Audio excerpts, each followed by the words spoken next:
Isso. Pronto, botei para gravar. Deixa eu compartilhar a Próxima tela de semana vai ser novo. no Espaço Cultural, viu, professor? A Feira da Agricultura Familiar de Caruaru. Aham. Tá bom do professor ir lá fazer uma visita a gente, ver lá, qualquer dia. A qualquer dia, quando parar a pandemia. Aí eu vou. Eu sou do grupo de risco, companheiro. Eu tô assustado. É não, que Olha, agora eles só com produto de São Benedito do Sul agora, né? não. São Benedito do Sul, eu estou indo na segunda-feira, fico lá distante de todo mundo, né? E o papo é muito pontual. Agora, vê o que aconteceu. Tião mora em Arco Verde, né? E Paulo Santana foi fazer umas visitas para aquelas bandas, né? Aí chegou na casa de Tião querendo entrar, Tião não deixou entrar, não. Não abriu nem o cadeado. Paulo ficou no meio da rua. Bom, veja, nós vamos dar continuidade, como eu falei, deixa eu avisar quem chegou depois, né? Que eu fiz aquela pergunta para vocês, se a gente hoje, a temática que a gente devia trabalhar seria a continuação dos princípios de design ou se a gente ia entrar no método de aplicação do Keyline e do Keypoint, né?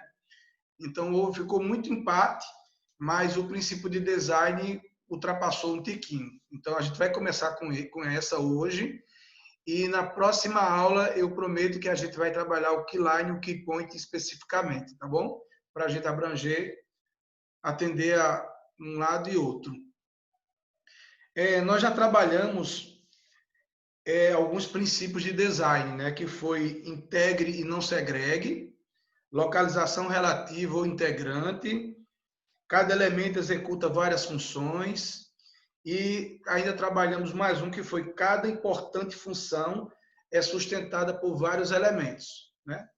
Então, lembrar que as ferramentas de design, né, ou os princípios de design, são justamente essas ferramentas que nos ajudam a gente planejar melhor a propriedade, né?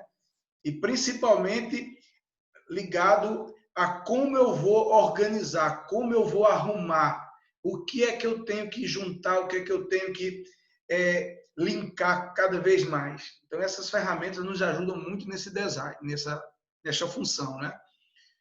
E hoje eu gostaria de começar a trabalhar por esse daqui, ó, localização que facilita, né? Esse princípio, ele não está nos livros de permacultura. Isto é uma contribuição já minha quando eu fui começar a mexer com essa coisa da localização relativa. Eu terminei descobrindo essa coisa que, se eu começasse a explicar também, dentro da localização relativa, esta localização que facilita, talvez ajude a gente cada vez mais clarear como é que a gente faz essa adequação, como é que a gente localiza melhor os elementos, né? Então, como todo princípio da permacultura, tem sempre um direcionamento mais embaixo, né? Como botei aí, ó, procurou, achou, é como se fosse uma coisa muito mais fácil de entender o princípio, né? Então, até o nome já está dizendo, né? Localização que facilita. É uma coisa que facilita a minha vida em relação a ver onde é que eu coloco as coisas. Então, vamos. Este princípio, né? Ele nos traz a ideia de colocar as coisas mais necessárias e utilizadas durante o dia em locais que facilitem, né, serem vistas, né, e de fácil acessibilidade, né? Não só basta estar vista, é que eu tenha facilidade de ter acesso a ela, né? Eu tenho essa facilidade de acesso. Na propriedade deve existir um caminho ou um trajeto diário que dê acesso a todas as zonas com facilidade, né? E é interessante que, normalmente, a gente termina, sem querer, a gente termina criando uma rota, um trajeto, da hora que a gente acorda até, às vezes, a hora que a gente vai dormir, dentro de uma propriedade, a gente tem uma lógica que é criada para poder a gente fazer os serviços, ver o que precisa fazer, fazer a coleta, fazer irrigação, colocar de uma comida para os animais. Então, a gente cria uma lógica, uma rota para facilitar isso, E esse princípio vem nos ajudar a melhorar essas coisas. Aí, para a gente entender cada vez mais esse princípio, eu começo muito a usar de comparações. Embora que o meu companheiro Moura diz que toda comparação é manca, né? Ela nunca é tal qual. Mas só para entender, eu gostaria de trazer essa ideia aqui, né? Todo dono de loja está sempre procurando ter seu estabelecimento bem localizado, né? E de preferência em avenidas mais centrais, de forma que o máximo de pessoas possam ver os produtos expostos, né? Então, a gente vê muito isso, né? Uma avenida dessa como está aí, então as pessoas tentam localizar ou tentam comprar ou montar seus negócios normalmente em avenidas principais onde o tráfego de carro de pessoas seja muito grande, que é para poder os produtos dele ser mais vistos. E além disso, que ele ainda não se contenta, além de ter a loja, além de fazer uma propaganda grande na frente da loja, como vocês estão vendo aí, ele termina colocando vários produtos quase que na porta da loja, como quem diz, olha o produto que eu tenho para oferecer, né? Então ele tenta facilitar que mesmo as pessoas que estejam passando até de carro possam ser atraídas pelos produtos. E o danado é que a procura e a disputa por estes espaços, né, é grande, né? A acessibilidade facilita muita coisa, diminui-se o gasto de tempo e energia, né? Então, quanto mais esses produtos estiverem expostos de uma forma que os olhos alcancem com facilidade e até o alcance também com o corpo, com o braço, com o pegar, com o tocar, com o cheirar, isso facilita muito. Veja nessa imagem aí que tem pessoas que estão transitando, tem pessoas que estão olhando, tem pessoas que estão até pegando nos produtos, né? Esta lógica pode e deve ser aplicada no design das nossas propriedades, né? Principalmente quando a gente estiver localizando os elementos, onde é que eu vou colocar isso, onde é que eu vou colocar aquilo. Então, esta lógica, este jeito de fazer pode nos ajudar muito nesse design. Como, onde e o que deve estar mais fácil de se ver e de se manejar, né? Então, esta é a pergunta principal que a gente usa para quando eu vou localizar esses elementos. Imagine um caminho onde de um lado e de outro no percurso que você vai trilhar durante o dia, você vai encontrando suas necessidades com extrema facilidade. Então, isso facilita muito no design, entende? Vou passando, vendo e pegando. E até mesmo, se necessitar, manejar, né? Fazendo o que é necessário naquela atividade ou naquele elemento. Como montar isso na nossa propriedade?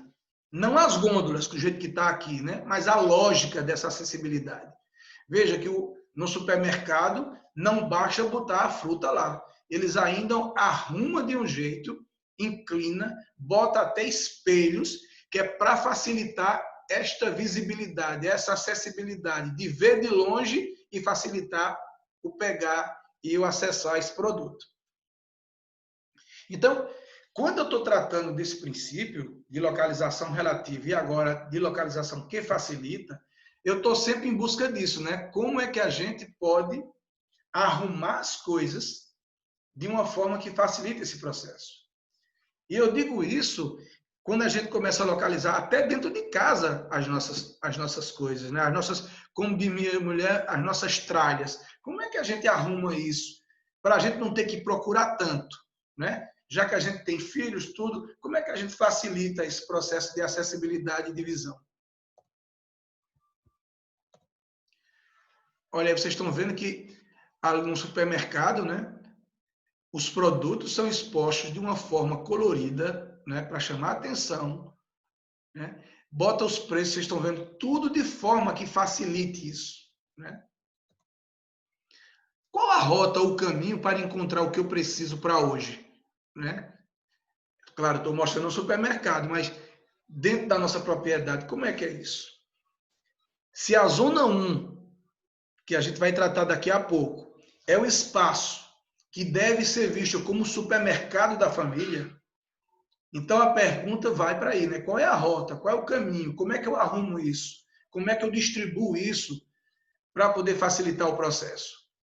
O bom é passar e pegar, né? Eu passo e pego. Então isso facilita muito a economia de energia e principalmente por perceber o que está maduro, o que está próximo de ser colhido, né? Vocês estão vendo aí, já isso é uma parte da zona 1 lá no Certa, né? E aí vocês estão vendo que tem uma diversidade de plantas que para muita gente às vezes não tem uma lógica, mas existe uma lógica nessa arrumação. Isso não foi simplesmente bota ali e pronto. Tem uma tentativa de arrumar isso para facilitar o processo de visão e de colheita. Os caminhos é como se fossem as avenidas. Pensa as avenidas que eu mostrei e pense que de um lado e de outro e até em cima, no caminho produtivo, a gente tenta arrumar de uma forma que facilite esse processo.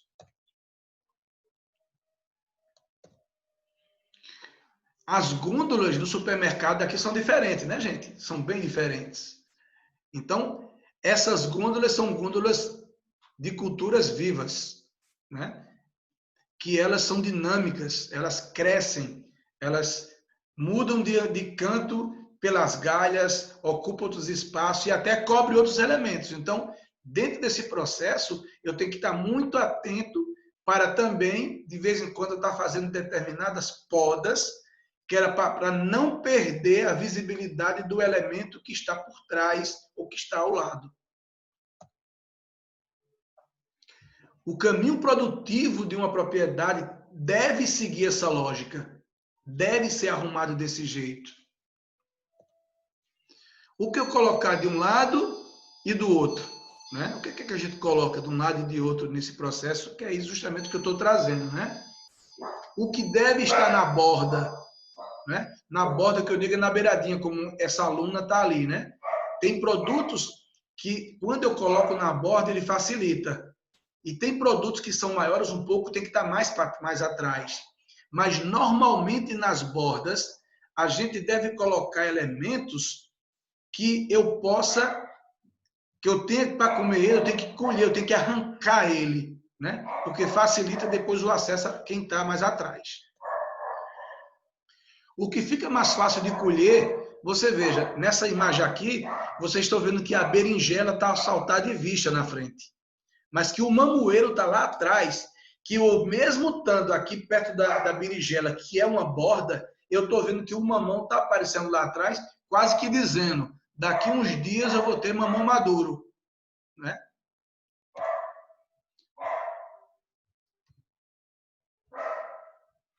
Um minuto, gente. Ô, Cauã.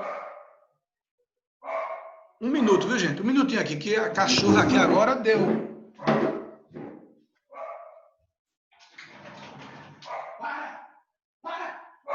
Para com isso! Ô, Cauã!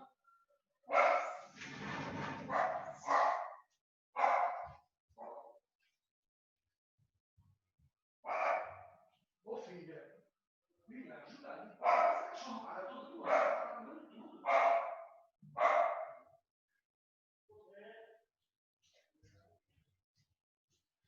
E a campanha tá tocando.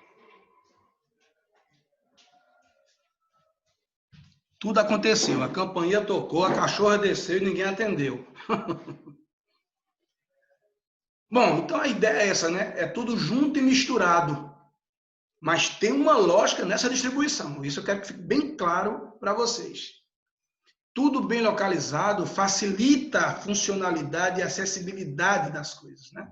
Isso eu não preciso nem estar dando aula para vocês sobre isso. Todo mundo em casa, né? Se a gente esconde demais as coisas, engaveta demais tudo, depois até para a gente lembrar, para a gente ver onde é que está, dá trabalho, né? Gasta muita energia às vezes nesse processo. Esta arrumação facilita ou não ver as necessidades e as ofertas? Então, o design que vocês estão vendo na Zona 1 não é simplesmente um bocado de coisa que está ali junto e misturada. Tem uma lógica ou pelo menos uma tentativa de arrumar dentro de uma funcionalidade, talvez não para vocês, mas talvez a funcionalidade para quem está tomando conta, para quem mora nessa casa, entende? Então, a gente vai arrumar a nossa propriedade de uma forma que facilite para a nossa funcionalidade, para as nossas tarefas diárias no dia a dia. Então, essa coisa é justamente o que eu estou dizendo, é a arrumação que facilita, né? Então, essa lógica aí, como eu estou dizendo, que para muitos pode olhar isso aí, achar um bocado de coisa junto uma da outra, mas não, tem uma certa lógica de caminho, de sombra, de uso de luz, de facilidade de colheita. Quer dizer, tem... Claro que não tudo. Se eu dissesse para vocês que todos os elementos nessa imagem foram projetados para estar naquele canto, é mentira minha, é mentira. Mas as principais coisas, né, essas foram localizadas de uma forma que facilite o processo, né? Por exemplo, vocês estão vendo que tem a caixa, a cisterna bola, né, ali. Ela foi localizada ali com uma ideia de facilitar o processo de limpeza, de eu ter acesso para ver se ela está cheia ou vazia, de coleta de água do telhado. Então, tudo isso foi pensado, foi projetado, né? Essa lavadora de roupa que muitos de vocês não conheceram, né? Isso é um savônio que, quando ele rodava, ele lavava a roupa lá embaixo num tambor. Também foi pensado, né? Então, tudo isso tem uma arrumação. Mas você veja, nós arrumamos aqui o lugar de botar o aquecedor de solar de água. Vocês estão vendo aqui, né? Mas veja, esse localização aqui funcionou durante um certo tempo e ainda vem funcionando, mas diminuiu sua eficiência por conta dessas plantas, a alda mangueira e essa outra planta aqui que eu esqueci o nome aqui agora, ela já cresceu demais, então já o sol não consegue bater da forma que batia antes. Então, vamos ter que fazer determinadas podas para poder todos esses dois elementos poderem estar crescendo ou junto aí, sem nenhum prejudicar a ação do outro. Então, esta é a ideia, que não basta só localizar, né? Bota ali, bota acolá. Mas existem critérios, existem formas que facilitam o processo de visão, de manejo, de colheita e de manutenção, né? Este princípio aí nós já falamos. Eu vou sair novamente da tela, vou interromper o compartilhamento, que é para ir justamente para o próximo princípio que nós vamos trabalhar.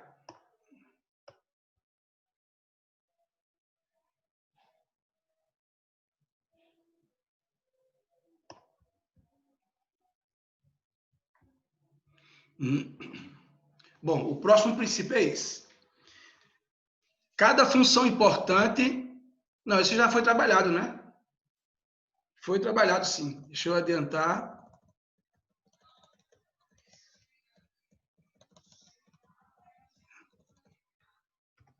O que nós vamos trabalhar é isso, ó, agora. Planejamento energético eficiente. Esse é uma ferramenta de design que eu gosto muito. Claro que eu gosto de tudo, né? Por gostar de permacultura, termina se apaixonando por todas. Mas essa é uma que me encanta demais, esse planejamento energético eficiente, né? Porque vocês já perceberam que, normalmente, nas minhas aulas, eu estou sempre trazendo essa questão do uso da energia, né? Da energética, de como eu uso isso, tentando evitar gastos desnecessários de energia, né? Então, dentro de uma propriedade, eu tenho que projetar duas coisas diante da energia, né? Duas coisas. Uma, que é esse gasto de energia interna, de mobilidade minha dentro da propriedade, né? Que é justamente que está linkado com esse planejamento que a gente colocou de localização relativa, né? Então, existe uma lógica naquilo. Então, quanto mais bem localizadas as coisas vão estar, para eu gastar menos energia, melhor é. E existe, dentro também da propriedade, o planejamento que a gente vai ver de captação de energia. Então, são duas fontes energéticas, ou duas dimensões energéticas que são muito importantes no planejamento. Hoje, esse princípio ele vai estar direcionado para a gente ver como é que a gente arruma essas coisas dentro da propriedade para que o meu gasto energético de mobilidade e deslocamento seja menor. Hoje, nós não vamos ainda chegar no planejamento de captação de energia. Beleza? Então, daí vem planejamento energético eficiente. Como é que eu planejo isso, né? Então, quando falamos em energia, eu quero que fique bem claro, dentro dessa temática que nós vamos trabalhar agora, desse princípio, eu não estou nos referindo à energia elétrica, ou somente a ela, né? Eu estou falando de energia para trabalhar, energia para correr, energia para falar, para aquecer, energia para ventilar. Quer dizer, existe uma série de ações que se gasta energia dentro de uma propriedade que precisam ser pensadas e planejadas onde elas vão estar localizadas para eu diminuir esse gasto de energia. Aí, eu pensando nisso, e a gente sabendo normalmente que dentro da propriedade, um dos ambientes onde mais se gasta energia, aí eu digo energia ligada a verbos de ação, porque todo verbo é uma ação e toda ação gasta energia, né? Então, eu tentei, para facilitar esse processo, eu tentei criar verbos de ação no zoneamento de uma propriedade. E a gente vai perceber que em cada zona, vocês vão ver que existe uma certa quantidade de verbos que são energia, mas vocês vão ver que tem zonas que gastam muito mais. Por exemplo, verbos da zona 0. Lembrar que quando eu estou falando zona 0, que nós vamos estudar daqui a pouco, é a zona casa, é a casa da propriedade, né? É dentro da casa, né? Então imagine, olha quanto tipo de energia e pode ter tantas outras dentro desse espaço chamado casa. Olha, energia para dormir, para comer, para cozinhar, para lavar roupa, para passar roupa, para armazenar, para beneficiar, para limpar, para arrumar, organizar, construir, comprar, acender, andar, resfriar, costurar, pintar, esquentar, estercar, varrer. São uma infinidade de verbos que gastam energia e estão acontecendo normalmente dentro da casa. Então, só aqui nós temos 1, 2, 3, 4, 5, 6, 7 vezes 3, 21 verbos e pode ter tantos outros dentro desse espaço, né? Quando a gente vai para a zona 1, que é o entorno da casa, nós vamos já ver que a quantidade de verbos já diminui, não é tão grande o uso dessas energias como é dentro de casa. Então, zona 1, plantar, construir, adubar, colher, pulverizar, podar, limpar, alimentar, capinar, recolher, distribuir, irrigar, compostar. Pode ter outros, mas vocês vão ver que normalmente a quantidade de verbos dentro da zona 0 é maior do que a quantidade de verbos da zona 1. Quando vai para a zona 2, a quantidade de verbo também diminui mais um pouco. Zona 2, todo mundo lembra, é o pomar da casa, né? É a fruta e floresta. Então, ó, alimentar, adubar, plantar, limpar, colher, manejar, podar, criar, medicar, capinar, irrigar. Então, diminui mais um pouco. E mesmo que não diminua, eu quero que vocês percebam que existe muito gasto energético dentro de uma propriedade, né? Se vai para a zona 3, né, que é a zona mais pensando no mercado, a produção para o mercado, então vem plantar, adubar, colher, limpar, desbastar, transplantar, pulverizar, né? Então tem uma série de verbos. Então, eu quero que vocês observem, como eu venho colocando nesse princípio agora, que essa quantidade de energia, essa demanda de energia para poder essa propriedade ser tocada, para poder ela poder ser eficiente e eficaz para a gente, existe uma grande demanda de energia. E se existe essa grande demanda de energia, eu tenho que planejar o uso dessas energias. Como é que eu uso? Se eu uso, eu preciso, por exemplo, colher macaxeira. Se por acaso a macaxeira estiver perto de casa, próximo de casa, o gasto energético é muito menor do que se eu botar a macaxeira lá na zona 3, concordamos? Então, vai ter um gasto energético de ida e de volta, que se por acaso não for planejado, talvez eu faça esse percurso todinho até a macaxeira, gastando energia e só para colher a macaxeira. Se eu uso a localização relativa e toda essa preocupação do planejamento energético, talvez no percurso de ida para a macaxeira, eu possa ir levando algo e ao voltar eu não só volto com macaxeira, eu venho colhendo algo, eu venho manejando outras coisas. Então, a esta forma de trabalhar essa energia dentro da propriedade, é muito interessante que a gente possa projetar isso, né? O bom seria que quanto mais bem projetado, melhor. Mas eu quero que fique a lógica, que vocês têm que entender que não dá para ser de uma forma muito aleatória, muito doida, muito do jeito espontâneo. A gente pode planejar isso melhor, entende? Aí vem as perguntas, né? Quanto gastamos de energia? Em que gastamos? De que forma gastamos? Como podemos economizar essa energia? Daí foi que eu apresentei essa série de verbos dentro de uma casa. Por exemplo, todo sistema, isso eu quero que fique bem claro, todo sistema deve produzir mais energia do que consome.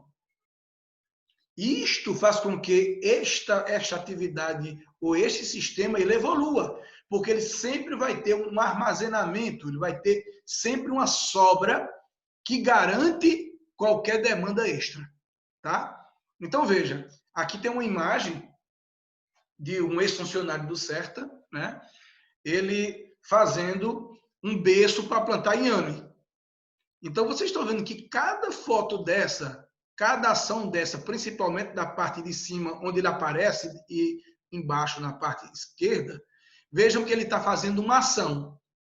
E se ele está fazendo a ação, ele está gastando energia. Então, ele está cavando, outra ele está adubando, outra ele está misturando, outra ele está envarando, e depois vem gasto de energia para manter o plantio, limpando o mato, fazendo cobertura, até chegar o momento de colher o inhame.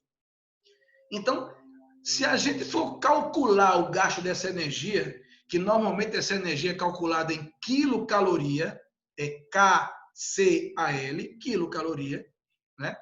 Então, essas quilocalorias, ela deve compensar o gasto energético para produzir quilocaloria. Então, quer dizer, a energia aplicada numa atividade deve ser menor do que a energia que eu capturo daquela intervenção minha. Então, significa que se eu calcular quantas quilocalorias esse funcionário gastou para cavar o buraco, para adubar, para misturar, para plantar, para manejar, se eu somar essas quilocalorias, quando ele colher cada inhame desse deve dar uma quantidade de energia que deve ser maior do que o que ele gastou para fazer aquele berço. Tem que ter uma sobra energética. Se a gente não consegue isso, significa que o nosso sistema não está bem projetado. Vocês vão perceber que na natureza, essa produção energética e planejamento energético é muito bem construído pela natureza. Então, imagine, em 100 gramas de inhame, nós encontramos 70,2 quilocalorias. Então, imagine que o inhame pesando 2 quilos, 3 quilos, 5 quilos, depende do inhame aí, essa quantidade de caloria deve ser maior do que a quantidade de caloria que eu gastei para produzir ele. E eu pergunto, será que nas propriedades a gente leva em conta isso? Né? Então, isso tem que ser pensado. E é justamente isso que a gente está falando de planejamento energético eficiente que a gente vai começar a perceber. Um conjunto de 4 conceitos que o David Hungry, né, um dos criadores da permacultura, chama de ferramenta-chave do planejamento é o análise de zonas, quer dizer, o zoneamento, que nós vamos estudar agora, o análise de setores, que nós também vamos ver se dá tempo de chegar hoje lá, e a rede de interações, quer dizer, é como se fosse a network, né? E a elevação, o estudo topográfico do ambiente. Porque se você não souber localizar uma determinada coisa numa paisagem que tem elevação, talvez você gaste muita energia. Por exemplo, se você projetou sua casa no topo do morro, olha a quantidade de energia que você gasta toda vez que você for chegar até lá. E se por acaso você trouxer qualquer colheita do resto das zonas para a sua casa, vai ter um gasto de energia muito maior. Então, a permacultura trabalha essas nuances, esses detalhes que normalmente nos planejamentos de propriedade isso não são levados em conta. Né? Então tá aqui, ó, essas atividades todinha aí gastam energia, né? Gastam energia e elas têm que ser bem pensadas. Onde eu vou botar, como vou fazer, com quem eu conecto, né? E qual é a fonte energética que eu vou utilizar para essas atividades que gastam energia possam acontecer, né? Devemos considerar também a energia economizada como sendo parte da produção. E muita gente nem leva isso em conta, né? Nem leva isso em conta. Quando eu deixo de comprar, quando eu parto para ser o prosumidor, o cara que produz e consome, essas minhas atividades, elas têm sempre dentro do sistema uma lógica de diminuição de gasto de energia. A chave para o planejamento energético eficiente é o posicionamento das plantas, as áreas para os animais e estruturas de acordo com zonas e setores. Então, planejamento por zona, que vocês já viram isso comigo, né, em aulas anteriores, mas eu estou fazendo esse resgate para poder a gente entrar nos novos princípios de design, que se não lembrar desses, não consegue entender os demais para frente. Né? Por isso que eu estou fazendo esse resgate aí, às vezes até um pouco mais detalhista, mas é para poder vocês cada vez mais internalizar isso. Não dá para o cara ser um permacultor sem entender dessas ferramentas de design. Né?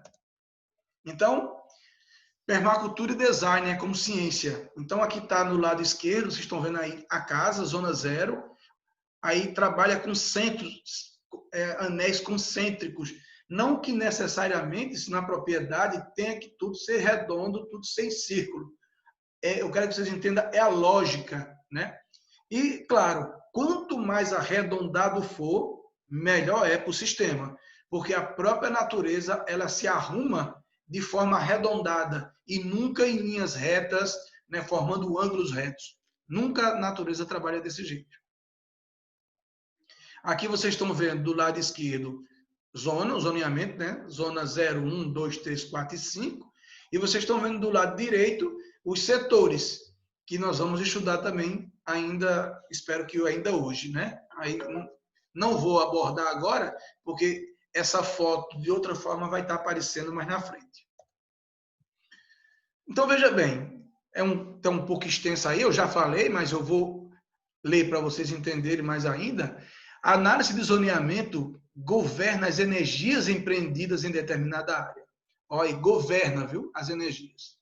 No caso das zonas, nós avaliamos as energias empreendidas de dentro para fora, ou seja, a partir do lugar onde moramos em direção às outras áreas onde precisamos trabalhar em nosso terreno.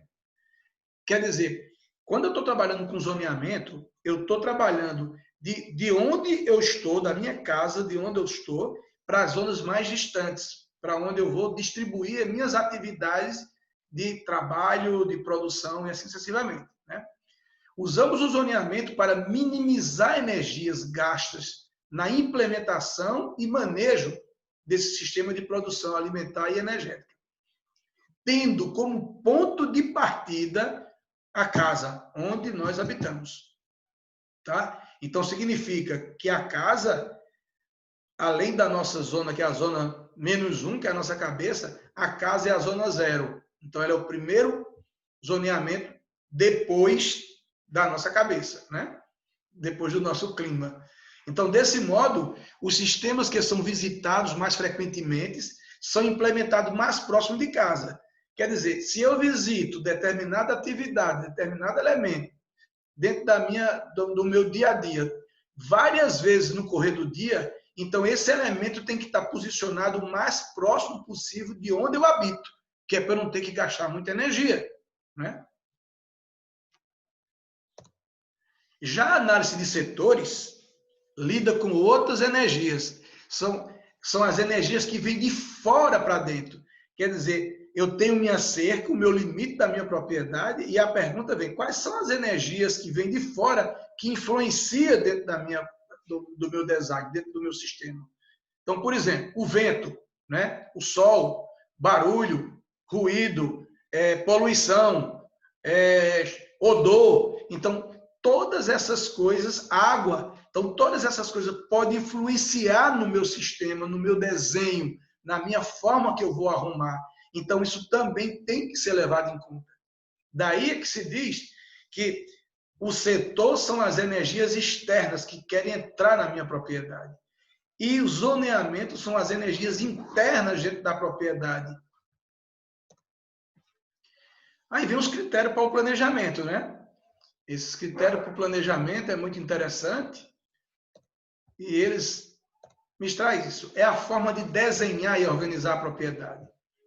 Pensando em facilitar os cultivos, economizando energia humana e definindo os locais mais adequados para cada elemento vivo e não vivo que vai compor a paisagem. Né? Um minuto. Brenda, ela aqui em cima. O posicionamento dos elementos nas zonas é estabelecido em função da energia necessária para manter este elemento produtivo. Isso eu já coloquei para vocês. Eu já também coloquei, vou andar um pouquinho. Cada zona tem características especiais que são resultado das seguintes questões. Pensa bem, nós vamos agora trabalhar um pouco o zoneamento. E está dizendo que cada zona dessa tem características próprias para ela. Né? Então, quais são os critérios ou as características? Qual a produtividade desta zona? Quanta energia, água e outros recursos ela requer?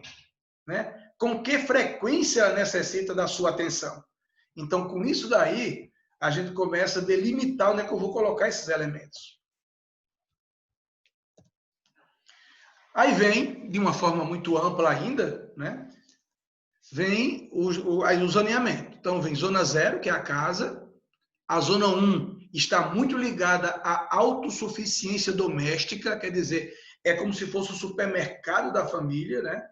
Onde tem a horta, a sementeira, a cisterna e a estufa. E veja que esses produtos estão próximos de casa porque recebe muita visita minha no correr do dia. Né? Normalmente a gente vai numa horta, às vezes 2, 3 vezes no correr do dia. Numa sementeira que as plantinhas são muito frágeis ainda, ela precisa de uma atenção maior nossa. Então ela tem que estar localizada de uma forma que eu possa estar sempre passando e vendo, né? Que eu possa visitá-la várias vezes para ver se ela está necessitando de uma assistência maior. Né? A cisterna, porque ela está próxima para captar água do telhado, então eu tenho que estar sempre atento para não estar entrando animais dentro, não estar sujando, ver se a água está sendo filtrada, quer dizer, que volume de água tem. Então, esse zoneamento, esses elementos que eu mais preciso estar de olho, estar dando atenção maior, eles são projetados para estar o mais próximo de casa. Porém, estando próximo de casa, eu já tenho que verificar a localização que facilita. Né? Não basta só estar próximo de casa. Onde é que facilita?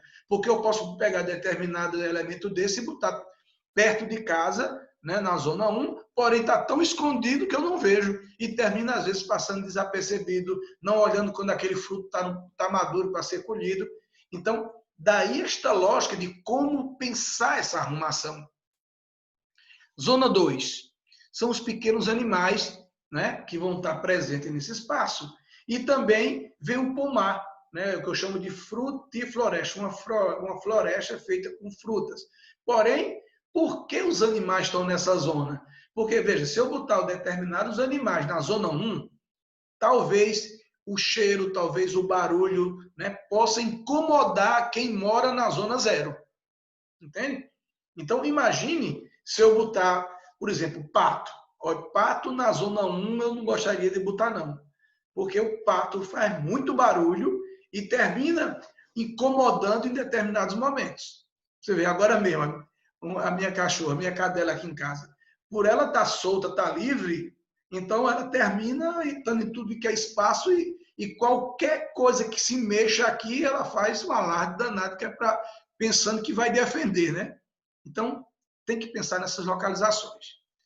Zona 3, plantação principal. Quer dizer, normalmente, o que está sendo direcionado, projetado para a zona 3, são as plantas que eu estou pensando em produzir em escala. Quer dizer, é aquele plantio que é mais pensado para o mercado, para o comércio. Então, eu planto em maior volume, em maior quantidade, né? Então, se eu pegar e plantar, por exemplo, for plantar 5 hectares de milho, 2 hectares de milho e for na zona 1, esse espaço zona 1 só vai ter milho. Quer dizer, quando eu precisar do coentro, da cebolinha, do alface ou de qualquer uma planta medicinal, eu vou ter que passar por dentro de 2 ou 3 hectares de milho para poder chegar lá onde está a planta que eu preciso colher.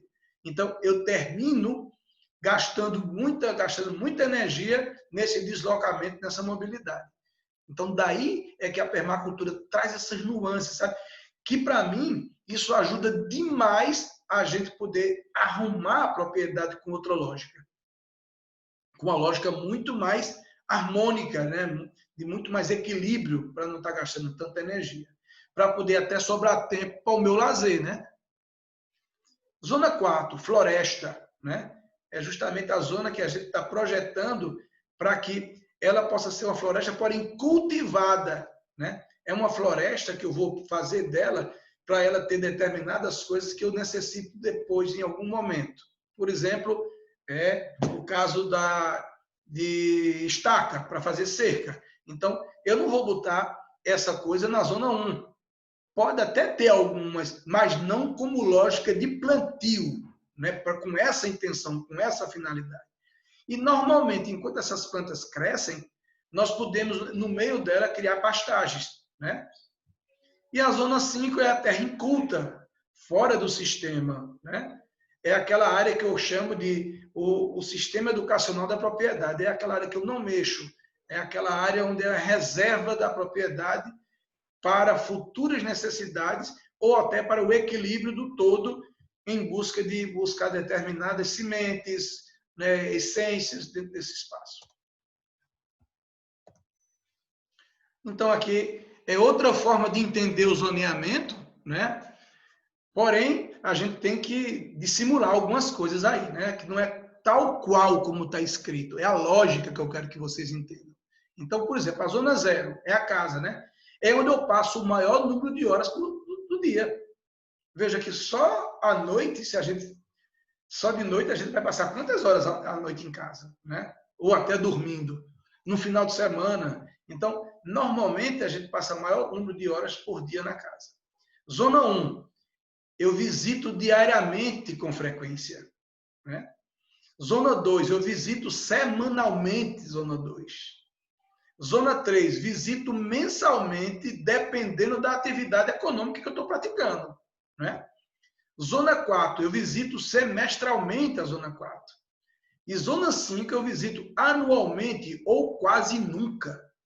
Zona que eu não faço nada praticamente. Então, veja que isso é uma lógica de pensar, de arrumar a propriedade, que pode nos ajudar muito, né, no nosso design. E até para a gente projetar para qualquer outra família, né? Quando estão pedindo a nossa ajuda para desenhar uma propriedade de forma permacultural. É por isso que o cara que é um designer, especialista em design de permacultura, a função dele maior não é saber fazer tecnologia. A função dele maior é projetar isso, né? É pensar nessas energias, como distribuir, né? Se por acaso o cara detectou que na casa vai ter uma necessidade de energia para cozinhar, então ele pode indicar que tipo de tecnologia pode entrar no sistema, mas ele não tem necessariamente que saber fazer aquela tecnologia, né? Se o cara sabe, que ótimo, eu acho que é um ganho, né? Um gasto menor, mas o design, o cara que está responsável para fazer design pelo desenho, o desenho planejado, o desenho consciente, o desenho pensado, esta é a função maior do técnico em permacultura, né, agroecológica. Então, aí tem um desenho, né, para a gente só entender. Vocês estão vendo aí que tem as zonas, né? Tem a zona 1, zona 0, zona 2. Quer dizer, tem uma forma, como eu estou dizendo, de arrumar isso muito interessante, né? Eu até fico aqui, nesse desenho, vocês estão vendo que tem até declive. Professor, como é que você está vendo declive num desenho desse? É a lógica que foi utilizada. Veja, aqui é uma cisterna, né? Essa cisterna, ela está longe de casa. Tem uma aqui perto da casa, vocês estão vendo aqui embaixo, tem uma aqui, mas tem uma de distante. Isso está dizendo para mim que esta daqui vai receber água do telhado. Esta não vai receber do telhado, mas veja que aqui tem um poço, ó, que tem um catavento que está bombando água lá para cima, e daqui vocês estão vendo que vai ter uma lógica de distribuição para irrigar ou para determinados outros usos, né? Então, eu gosto dessa coisa do pensar, do arrumar, entende? Para poder a gente saber quais são as rotas, quais são os caminhos, quais são as atividades que a gente vai ter que visitar mais vezes, né? Eu adoro isso, sabe? Isso é minha praia, mexer com isso. A busca pelo tamanho ideal e eficaz, né? Outro detalhe no design, né, que eu tenho que pensar muito quando eu vou desenhar. Então, plantios bem-sucedidos não deveriam ficar se expandindo, quer dizer, crescendo demais.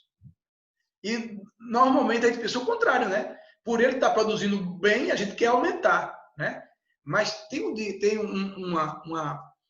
não é um princípio, mas ele é um dito dentro da permacultura, dentro da lógica dos ecossistemas, que quando não se deve multiplicar algo de bom, muito, né? Quando a gente começa a multiplicar esse algo de bom, a gente termina fazendo monocultura, termina fazendo monoações, quer dizer, ações iguais, né? Então, pensa bem, eu plantei cenoura, aí a cenoura deu bombando, então, imediatamente, a tendência nossa é querer plantar mais cenoura, insistir na cenoura, né? Aí você diz, olha, se a gente for olhar de outra forma, a gente pode pensar assim, olha, cenoura deu bem na minha terra, que ótimo. Eu agora vou tentar descobrir que outra coisa pode dar bem também. Não que eu vou deixar de plantar cenoura, eu vou criar um pedaço de cenoura, por isso que a gente está dizendo, a busca pelo tamanho ideal, né? Então, eu vou continuar plantando cenoura, mas a minha tentativa agora vai ser, onde foi cenoura, não vou plantar cenoura novamente. Cenoura vai para outro pedaço. Mas naquele pedaço que foi plantado cenoura anteriormente, que outra coisa poderia dar bem? Então, quando eu vou criando esse mecanismo, eu vou descobrindo outras culturas, outras atividades que dão bem na minha propriedade. Então, cada vez mais, eu vou tendo como se fossem cartas na manga que me ajudam a entender e fazer com que a minha produção possa ser muito mais eficiente e eficaz. Porque eu descobri dentro da minha propriedade, dentro do meu solo, dentro do meu clima, das características da minha propriedade, quais são as culturas e atividades que melhor produzem ali. Porém, eu não repito no mesmo espaço, eu boto ela para rodar. E também não vou aumentar uma em quantidade, tirando outras atividades. Então, o bom seria que a gente aumentasse a quantidade de vida dentro desses espaços, né? E vida biodiversa. E não ir diminuindo essa genética da biodiversidade em prol de ter uma ou duas, como a maioria das propriedades se fazem hoje em dia. Daí que a gente vê a monocultura prevalecendo, tomando conta de todos os espaços. Eu espero que esteja ficando bem claro para entender essa lógica, né? A morada e a família devem ser análogas ao núcleo de uma célula, né? Que provê o controle, o manejo e as informações para a reprodução celular. Quer dizer, a nossa propriedade devia estar imitando uma célula, né? Este seria a analogia que se usa, os permacultores usam muito, é de uma célula. Por quê? Uma célula, por pequena que seja, pode ser muito pequenininha, mas ela ela é autossuficiente praticamente. Ela produz sua própria energia, né? Ela tem a sua delimitação, ela tem resíduo, ela permite entrada de matéria, de energia. Quer dizer, existe como é que um ser tão pequeno, que alguns para poder ser vistos tem que ser por microscópio, mas eles têm uma autossuficiência incrível. Então, a gente acha que uma propriedade para produzir muito tem que ser grande. Não, o problema não é ser grande. O problema é ter um bom planejamento energético e de funcionalidade desses elementos que são necessários para que esta vida, esta célula, possa viver. Então, esta é a lógica que devia estar sendo passada nas propriedades rurais, né? Zonas de permacultura são áreas, como eu disse anteriormente, mais ou menos concêntricas, né? E de intensidade de uso. Isso eu quero que fique bem claro. Ó. São concêntricas, quer dizer, tem uma lógica mais ou menos arredondada, porém, né, tem que estar bem isso, ela tem uma intensidade de uso. Quanto mais uso, mais próximo. Quanto menos eu uso, mais distante. Né? Isso eu já falei. Então, a gente tem que pensar, planejar nossas ações pela porta dos fundos. Por incrível que pareça, né? Para não incorrer no erro comum de dar um passo maior do que a perna. Então, por exemplo, eu tenho que começar pelas coisas, planejar pelas coisas mais próximas de casa. E dentro, mais próxima de casa, qual é o lado que eu mais uso? Né? Onde eu tenho mais atividade? É na porta da frente ou na porta da cozinha? Onde é que acontece mais passagem? Onde é que eu passo mais tempo? Então, se é pela porta dos fundos, que a gente comece a pensar a partir da porta dos fundos. Né? Então, por exemplo, se por acaso eu estou vendo que hortaliças dentro do meu cardápio é uma coisa importante, né? Faz parte do meu hábito alimentar. Então, onde eu vou botar essa horta? Eu vou botar na porta da frente ou vou botar na porta de trás? Onde eu ando mais? Onde eu passo mais tempo? Onde é que meu olho, de instante em instante, está dando uma passada? Né? Então, esta é a lógica de ir pensando. É por isso que se diz que cada propriedade tem um design diferente. Não existe uma cópia de uma propriedade para outra. Né? Porque as necessidades mudam da família, os hábitos alimentares mudam, quer dizer, o clima muda, a paisagem muda, né? A geografia muda, a quantidade de água que se tem muda. Então, é por isso que é tão importante essa profissão chamada desse design agroecológico de sistemas. Entende?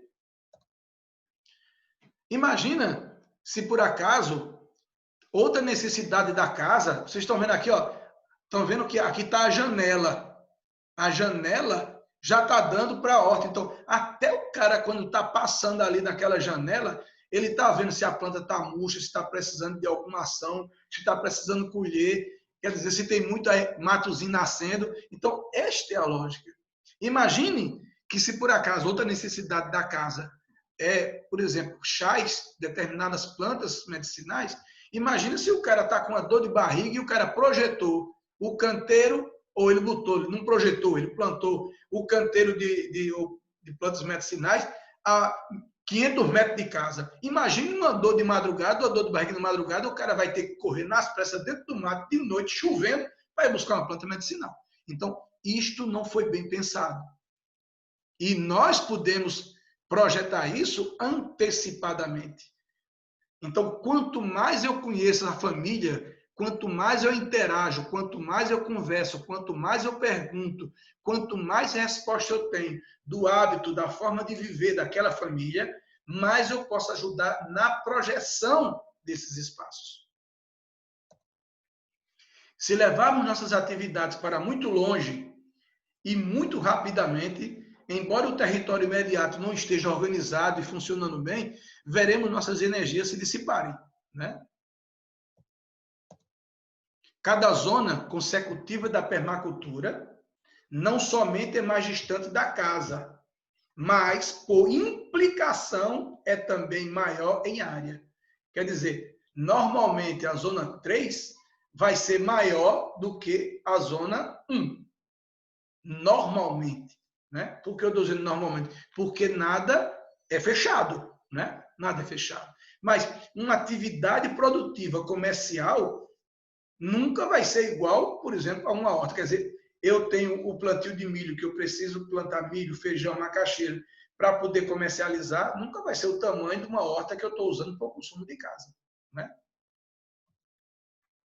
Então, mais uma vez, vem a lógica, né, que eu já apresentei, vou adiantar.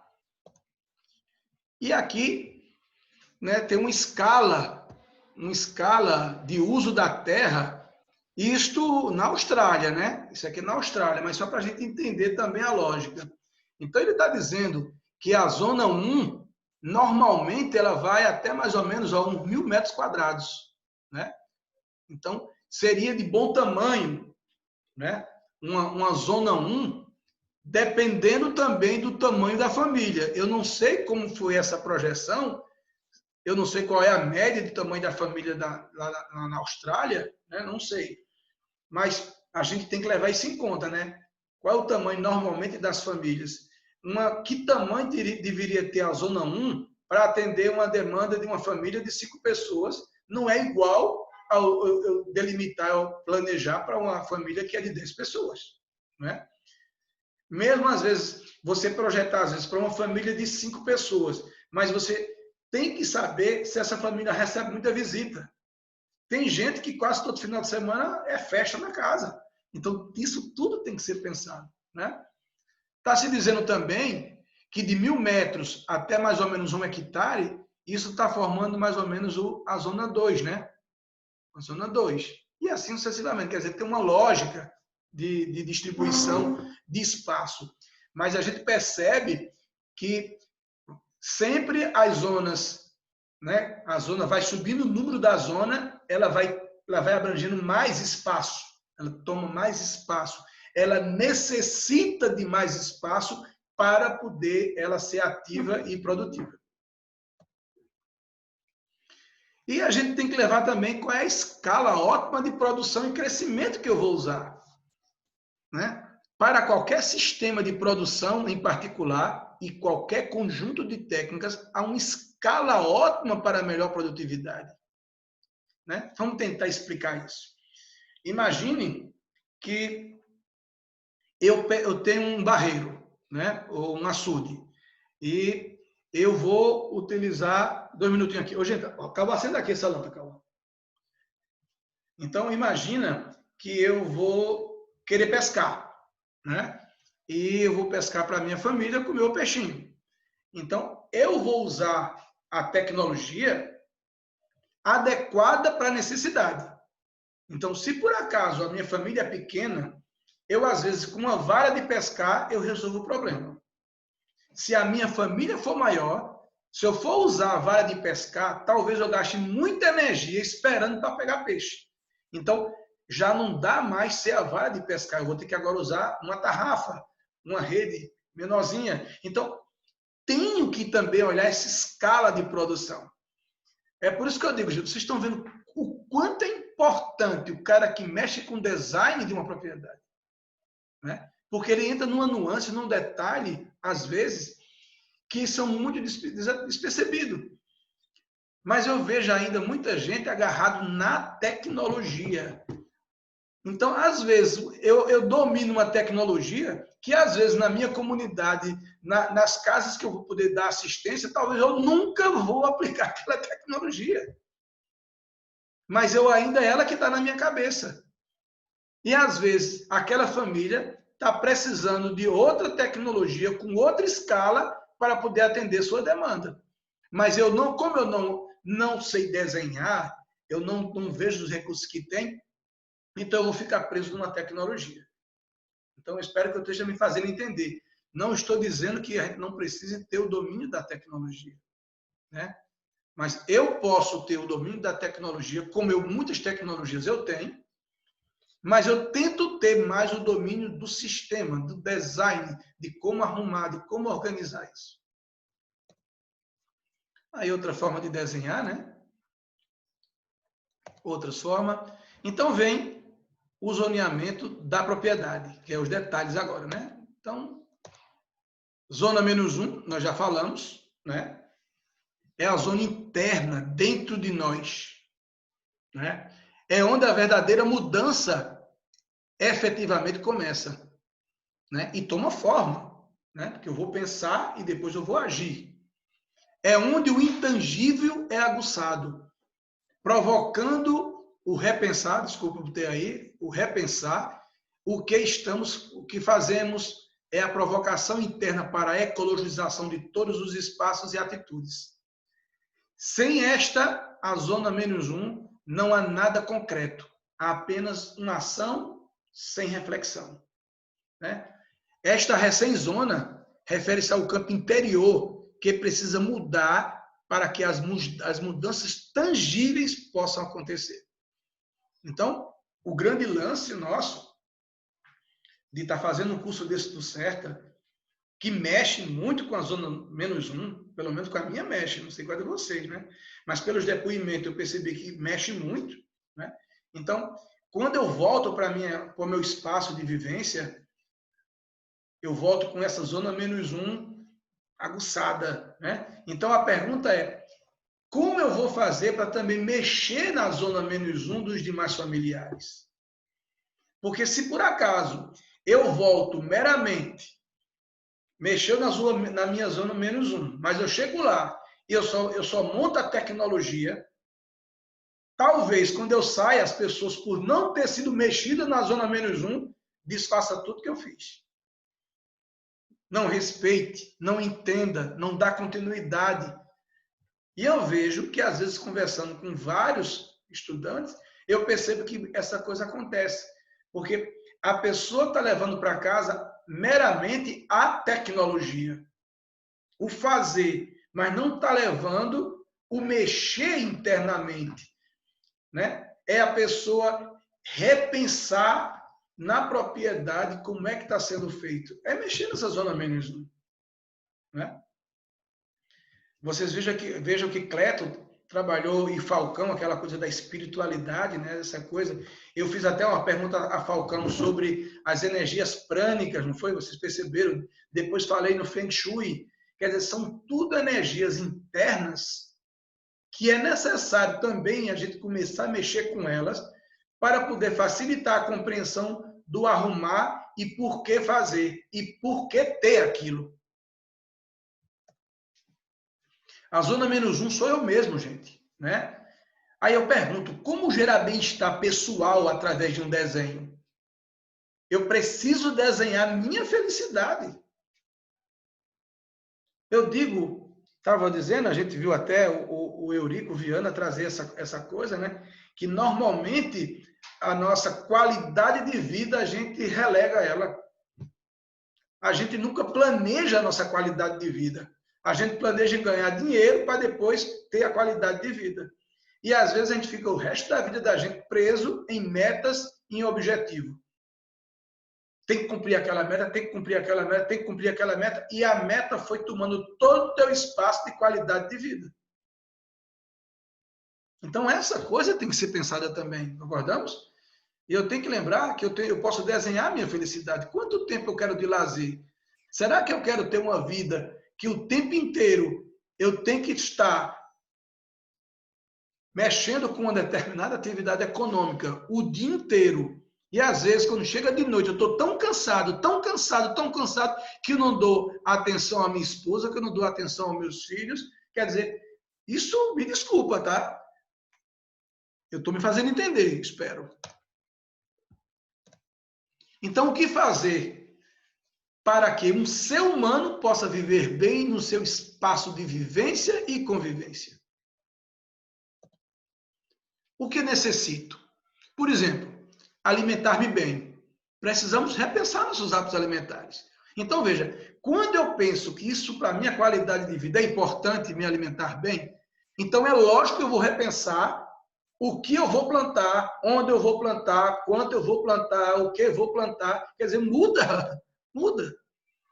Eu preciso formar-me também, né? Eu tenho que ter uma inteligência mental. Preciso nutrir-me de boas informações, adquirir novos conhecimentos.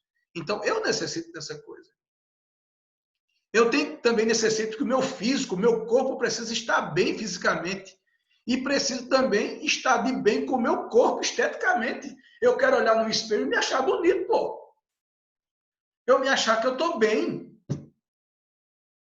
Aí o cara diz, isso é permacultura? Isso só é permacultura, porque é o momento que eu estou pensando na zona -1. Ser curioso é outra necessidade minha, que eu acho que de muita gente também. Manter vivo esta postura de ser curioso, querer conhecer novas coisas, isso faz bem ao corpo, faz bem à mente. Revisar sempre minha vida, meu jeito de ser, de viver, de me comportar. Vocês não querem saber o quanto eu tenho que estar revisando isso, porque eu tenho um jeito meio durão.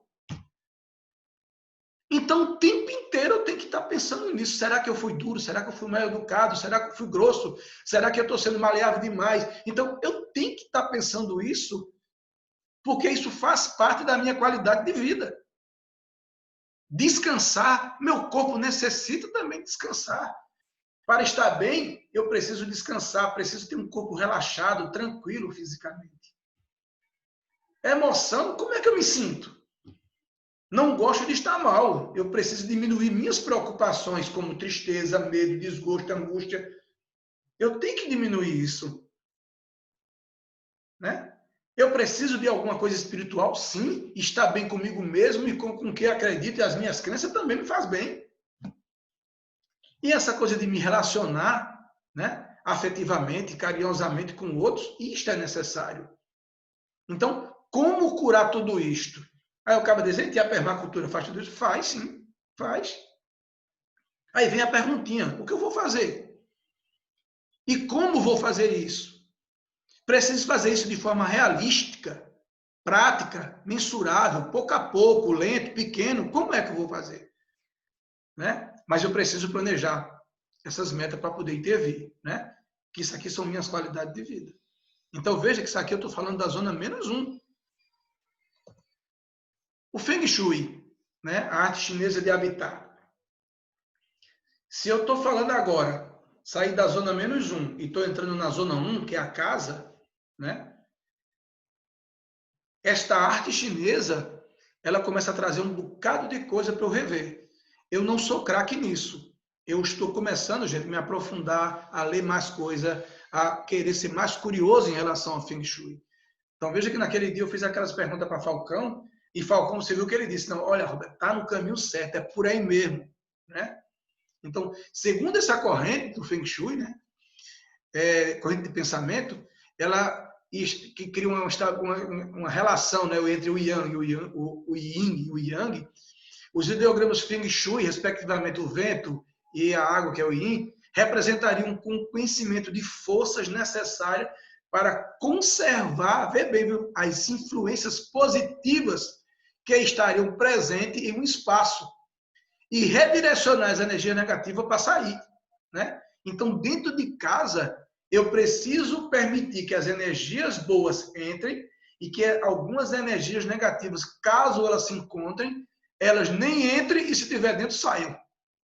Né? Então, esse Feng Shui, ninguém inventou isso hoje. Isso é uma arte milenar. Né? E por incrível que pareça, em algumas coisas que eu mexi aqui dentro de casa, eu percebo mudanças. Uma casa com bom uso do Feng Shui pode oferecer aos seus moradores um ambiente mais harmonioso e repleto de energia positiva. Fenômenos que percebemos de forma intuitiva, né? Então, para quem acredita, esta pode ser uma ótima dica para otimizar os espaços através de uma arte que promete trazer inúmeros benefícios. Ele corrige a energia dos espaços, né? Como eu estou dizendo, eu não domino muito. Eu estou sendo curioso agora, mas esse tipo de energia também vem me encantando. Eu não sei se é por conta da idade, que a gente vai ficando mais velho, vai ficando mais, parece que mais sensível para muitas coisas, né? mais chorão, né? Mais sentimental. mas essa coisa do Feng Shui vem me apaixonando também. E quando eu começo a trazer ela para esse espaço de dentro de casa, né, onde eu convivo, onde eu quero uma qualidade de vida melhor para mim, para minha família, então ela começa a mexer comigo, entende? E quando a gente começa a aplicar, a gente começa a perceber determinadas mudanças incríveis. Não vou entrar muito no detalhe, vou deixar para vocês depois pesquisarem, mas é mais ou menos isso, né? Tem o meio, é o equilíbrio, né? A saúde física, tá a saúde, e tem o lado do sucesso, o lado do relacionamento, da criatividade, dos amigos, do trabalho, da espiritualidade e da família e prosperidade. Então, esses são 8 pontos, com o do meio é 9, né? E esses pontos aqui, eles têm que ser pensados dentro de casa, né? Onde é o espaço que está pensado para fazer com que o sucesso chegue na minha casa, né? A criatividade, o espaço do trabalho. Então, isso é bem pensado, muito interessante. E rapidamente eu vou apresentar algumas coisas assim, né? Então, vocês estão vendo que ele é um hexágono, né? É um hexágono, não, um octógono, né? 1, 2, 3, 4, 5, 6, 7, são 8 lados, são um octógono. E eles se aplicam assim, ó. Vamos imaginar que isso aqui seja a planta de uma casa, né? Onde está a mão aqui embaixo, né? Onde está a mão aqui é a porta, aqui é uma janela. Então, ele vai pegar a planta da casa e vai dividir em 9 pedaços iguais. 9 pedaços iguais. Estão vendo aqui, ó, os pedacinhos, né? 9 pedaços iguais. Lembra, aqui está a porta e aqui está uma janela, né? Depois que ele faz esse desenho, ele tenta aplicar o baguá. Esse desenho aqui chama-se baguá. E lembrar que quando eu vou localizar o baguá na planta, eu vou sempre botar o lado do trabalho paralelo à porta da casa, né? A entrada da casa, né? Então, vocês vão ver aqui, ó, trabalho, tá vendo? O lado do trabalho, perto da entrada da porta. Aqui, ó, tá vendo? Trabalho, e aqui está a entrada da porta, tá vendo? Aqui está a janela. Então, o baguá foi localizado dessa forma. Então, aqui é o lado do trabalho, o lado dos amigos, tá vendo? O lado da prosperidade, e eles começam a desenhar esses espaços depois, né? Tá mostrando aqui, né, que o paralelo à porta é o trabalho. Vocês estão vendo aí, né? E aqui são várias plantas mostrando também, fazendo a mesma coisa, né? Ó, aqui a porta, tá vendo? O lado do trabalho vai ser esse aqui, né? Aí o baguá aqui tá arrumado, aqui outra forma, tá vendo? Mas vocês estão vendo que neste desenho desse baguá aqui, ó, tá vendo? Ó, veja que tem um pedaço que tá fora do design da casa, tá vendo? Ó, tá fora. Esta linha aqui tá fora. Então, quando a gente vai olhar que lado é esse, nós vamos perceber que aqui também, ó, outro pedacinho fora, que este setor dentro da casa vai estar frágil, então precisa ser trabalhado, né? Então, vou mexer, tem um desenho aqui que mostra. Por exemplo, olha, aqui está um pedaço que está fora, tá vendo? Então, está dizendo que aqui esse lado é o lado da espiritualidade e sabedoria. Então, significa que esta coisa dentro dessa casa tem que estar sendo muito bem trabalhada, essa coisa da espiritualidade. Talvez até o lugar espiritual onde você pare, que você se concentra, você pratique seu yoga, essa coisa toda, talvez na tua casa esteja fazendo, não está presente. Então, isso teria que ser pensado. E assim sucessivamente, né? E vocês estão vendo também que tem áreas, dependendo da planta da casa, que tem área que fica mais comprida do que outras, né? Então, tudo isso é tentando buscar se essas duas áreas desse lado, o sucesso e o trabalho é muito, então eu preciso melhorar também as outras coisas, né? A prosperidade, a criatividade, essa relação com os amigos.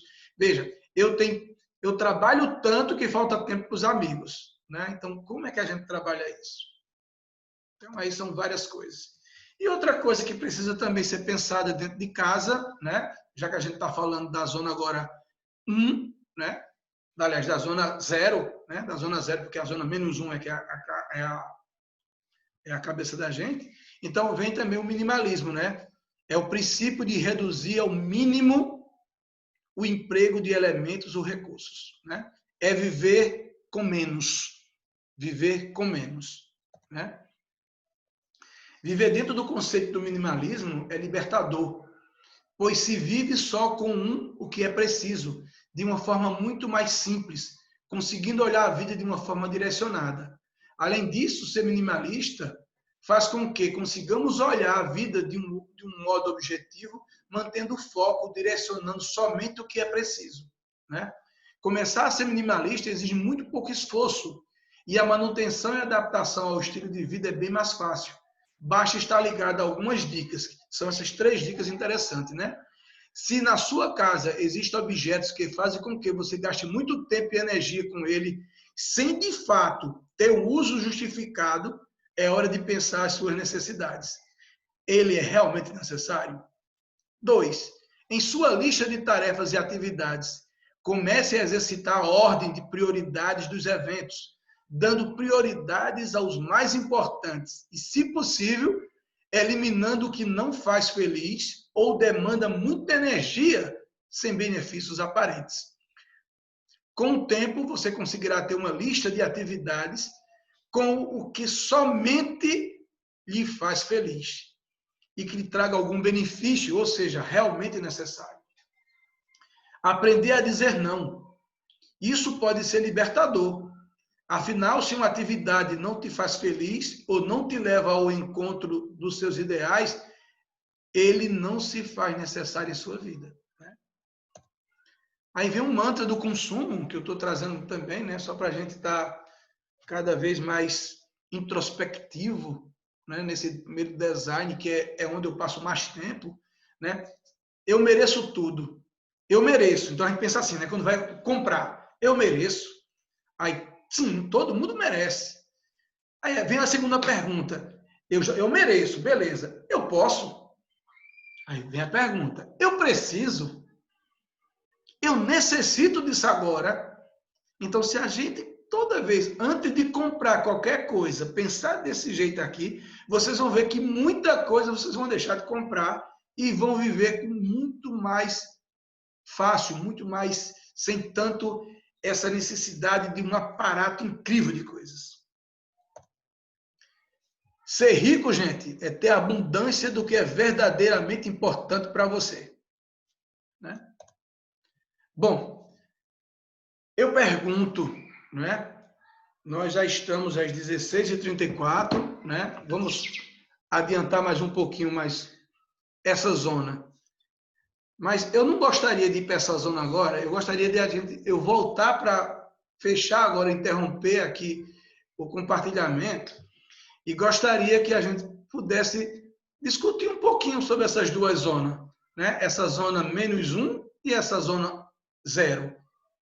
O que vocês acham? É por aí? Tem lógica isso? E se ajuda na nossa vida?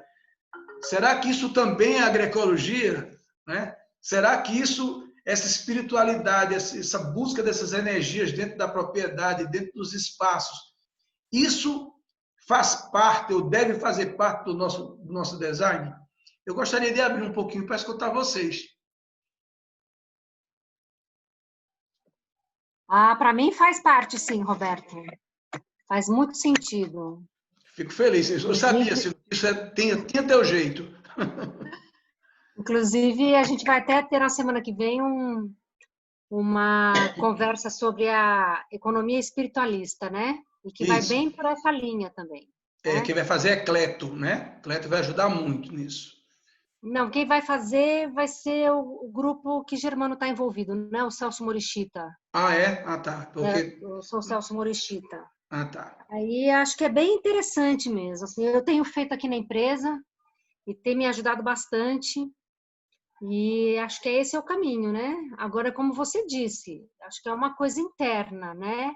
É o -1. Então, é algo bem particular, né? Não pode ser imposto, né? Não pode ser imposto. Escolhido, né? Pois é. Mas se as pessoas não conhecem essa coisa, né?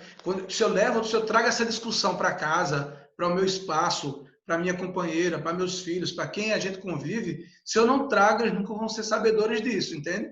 Então, como a gente está desenhando, né? E o primeiro espaço que tem que desenhar, como eu estou dizendo, é o lugar onde a gente passa mais tempo, onde a gente tem mais divide com outras pessoas. Então, é necessário E a permacultura traz isso muito forte, entende? Mas muita gente, às vezes, acha que a permacultura ou tantas outras abordagens agroecológicas, elas são meramente linhas de tecnologia, entende? E não é só isso. Quem mais gostaria de dizer alguma coisa? Oi, Roberto, boa tarde. Oi, Aldo. Rapaz, eu tenho que interessar. Estou meio aqui na ativa aqui, aí está meio destrambelhado aqui as coisas aqui, mas porque o tempo está corrido. A questão de zoneamento da área, eu estava pensando aqui comigo. A minha zona 0 começou, cara, por incrível que pareça, nas primeiras aulas comecei a ter no CEF. Né? As reflexões que a gente passa a ter em relação, você começa de longe, né? Na semana lá, e você começa desenhando sua propriedade em casa, né? Como é dentro da minha casa, como é a forma de eu pensar, de eu agir, o que eu vou transformar, o que eu vou mudar, os pensamentos das pessoas, da família em si, o que eu quero para mim daqui por diante. Então, eu já tenho praticamente como definido a zona 0 hoje, né, na minha propriedade, e a zona 1, que eu já transformei bastante desde o período que eu estou dentro desse curso lá dentro da minha propriedade. A zona 1 e a zona 0 estão trabalhadas já. A zona 2 está em andamento. Mas se você vê, já é bem interessante. E quando você começa a falar, né, esclarecer mais ainda, são as coisas que as reflexões começam a ser maiores ainda. Quando a gente começa a olhar nossas propriedades com outros olhos. Pois é, fico feliz por isso. É por isso que eu não estou com pressa, entende? Eu preferia que a gente fosse trabalhando zona por zona e a cada zona que a gente fosse trabalhando, a gente parasse para poder debater um pouquinho, entende? Para ver se essa coisa está ficando consolidada, se está ficando bem claro, né? Então, eu juntei 2 zonas porque a zona 0 e a zona -1 estão muito linkadas entre elas. Claro que as outras também, mas são as 2 zonas que eu estou dizendo que mais mexe com a gente, né? Verdade, Aí você estava dizendo agorinha que sua vida está um corre-corre danado. Então, talvez você não esteja dedicando mais tempo à sua qualidade de vida. Entende? Então, como balancear isso? É o período. Ah, tá. É o período, porque agora, nessa entre-safra, como eu trabalho com transporte, então tem que aprontar as máquinas tudinha, a correria do caramba, é oficina, é mecânico, é aqui em casa, eu estou debaixo da carroça aqui, ó, mexendo tudinho aqui, fazendo embuchamento, tudinho. Então, nesse período é meio corrido. Até setembro, eu tenho que deixar tudo prontinho. Tá bom. Mas repensa, viu? Repensa. Com certeza. Não, mas essa aí a gente... Não é a minha vida, não é essa correria toda, não, você é maluco. Pois é. Quem mais gostaria de falar alguma coisa? O despojo. Oi. Oi, Etienne. Oi. Tudo bom, meu amor? Uma saudade, mas tanta coisa acontecendo, mas está tudo bem.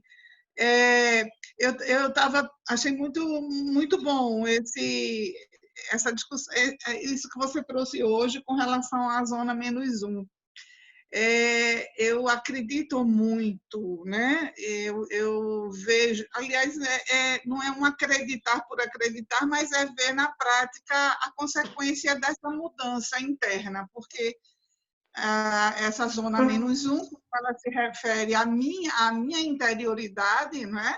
Eu entendi dessa forma, isso que mesmo. A zona é a minha interioridade, e que para que essa mudança externa ocorra, é necessário que essa minha interioridade também seja mexida e haja mudança, porque se não for dessa forma, eu acredito assim, aquilo que eu faço externamente não faz sentido.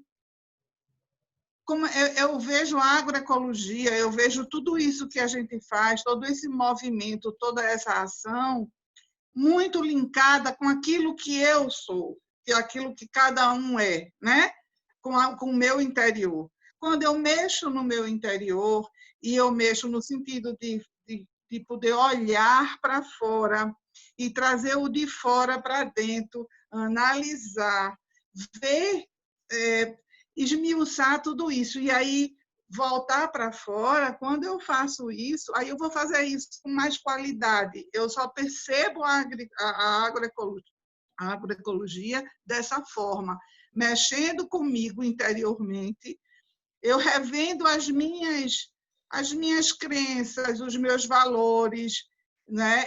As minhas motivações, E aí, trabalhando isso para que eu possa exteriormente agir. Eu acho muito bom isso, sabe? Eu acho de uma qualidade. Se você consegue fazer isso, se você não consegue, você vai ser apenas um tecnicista, né? Pois é. Pegar as técnicas e aplicar. Você não vai ter a relação com o outro. Para você ter uma relação profunda com o outro, para que você possa entender o outro e aí fazer algo por ele, é preciso que você internamente tenha mexido em você, né? Tenha se escutado, tenha se visto e tenha trazido o de fora para dentro. Aí sim, você vai poder fazer para fora com qualidade, com uma qualidade que a agroecologia merece e nos chama. Pois é. Então, achei muito legal e achei muito interessante eu ter voltado exatamente Nesse momento, né? Quem mais, gente, gostaria? Professor, Oi, no amigo. caso do baguá, que o senhor está estudando, porque o senhor falou sobre o olhar holístico da propriedade. Primeiro, a gente analisar o todo para a casa ser a última construção, né? Isso. O baguá também seria aplicado antes na propriedade ou a relação dele é só com a zona zero? O Você já viu baguá, alguma coisa? o baguá só se relaciona com as energias internas dentro da zona zero. Ele é Só muito da casa, né? só para esse espaço, né? Tá. Agora, outras energias prânicas e tantas outras, aí abrange a propriedade como um todo. Para a propriedade, né? Eu poderia identificar algum lugar espiritual da propriedade, né? Alguma coisa também do gênero, o local melhor para trabalhar na propriedade, na produção. Não sei se tem alguma coisa em relação também. Não com baguá, não com baguá, Não. mas tem outras formas de trabalhar energias que também traz isso, né? Perfeito. Tem outras aí. Tá, Mas, obrigado. como eu estava dizendo, né? Essa necessidade. Professor, Oi, pode falar, Maria. professor Roberto, o senhor vai deixar isso disponível para que a gente possa dar uma estudada, uma olhada melhor, nos Sim, aprofundar mais nessa tá aula? sendo, tá sendo gravado, tá sendo gravado. Veja que na sábado eu postei quase todas as aulas que estavam sob o meu domínio, eu botei nos grupos. Né? Botei o link que você acessa no YouTube e você assiste essas aulas. Então, essa também eu vou fazer do mesmo jeito, tá? Muito obrigada, professor. Nada. Mas Parabéns. já que você falou, o que é que você achou disso? Você concorda com isso? Discorda? Você já trabalha com isso? Sim, a gente não faz um trabalho tão lindo quanto esse que o senhor mostra que vai melhorar muito. Mas desde as primeiras aulas do senhor, quando eu chego na minha propriedade, eu fico olhando assim, o que o senhor fala com a qualidade de vida. E aí a gente teve uma aula que o senhor disse, será que você tem uma geladeira perto de sua casa? Aí eu comecei a sair no quintal, né? Aí o pé de laranja está carregado, eu digo, ninguém tira, a gente quando quiser vai lá, chupa que nossa geladeira está lá fora. E aí aqui, pertinho aqui na porta da cozinha, atrás de casa, o tomate cereja, quando a gente quer fazer a salada, vem aqui, na porta da cozinha tem um tomate cereja, né? Nossa horta fica de frente da casa. Quer dizer assim, algumas coisas a gente já tem. Mas aí, esse trabalho que o senhor faz, é maravilhoso. Por isso que a gente quer estudar mais aqui em casa. Eu assisto às aulas com o pessoal aqui em casa e aí a gente já vai querendo se aprofundar mais. E desde o começo, eu sempre disse ao senhor, as aulas do senhor é muito boa, é espetacular. Parabéns e obrigado. Obrigado. Quem mais? Quem gostaria de dizer alguma coisa? Eu gostaria de ouvir mais gente. Falar o que está sentindo, gente. Não tem que estar aqui falando bonito, não. É falar o que sente. Né? Professor Roberto, tudo bom? Boa tarde. Olá, Edson. Parabéns, tá, pelas aulas. Sempre é um aprendizado estar vendo as suas aulas, escutando isso. Eu peço que o senhor coloque isso, depois repassando para a gente o material que o senhor explicou, que é para a gente ler, sempre está lendo, sempre está verificando. Mas parabéns, muito obrigado mesmo por esta mais uma aula de hoje. Cláudio, queria ouvir você, Cláudio.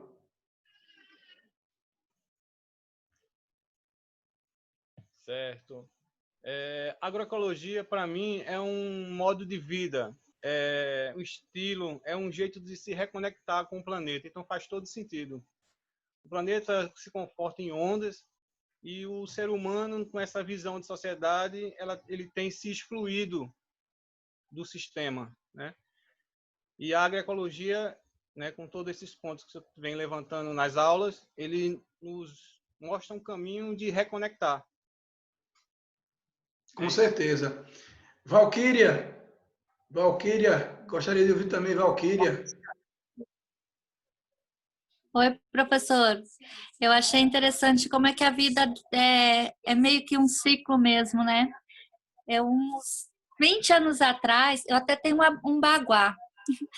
Aí o professor começou a mostrar o baguá, eu falei, nossa, muito tempo atrás eu usava baguá, eu ajeitava as coisas em casa com baguá, e faz tempo que ele tem lá de penduradinho, mas eu não uso mais. É interessante, né, como é que a vida, ela fica dando esses ciclos, né, essas voltas. Mas explica isso, tu deixou de usar porque não funcionava, tu deixou de usar porque não funcionava, ou porque foi? Sou curioso para isso. Não, professor, é que minha vida, a vida da gente, né, vai seguindo rumos, a gente tem que escolher dedicar alguma coisa ou outra, né? E o Feng Shui, ele tem muitos detalhes, né?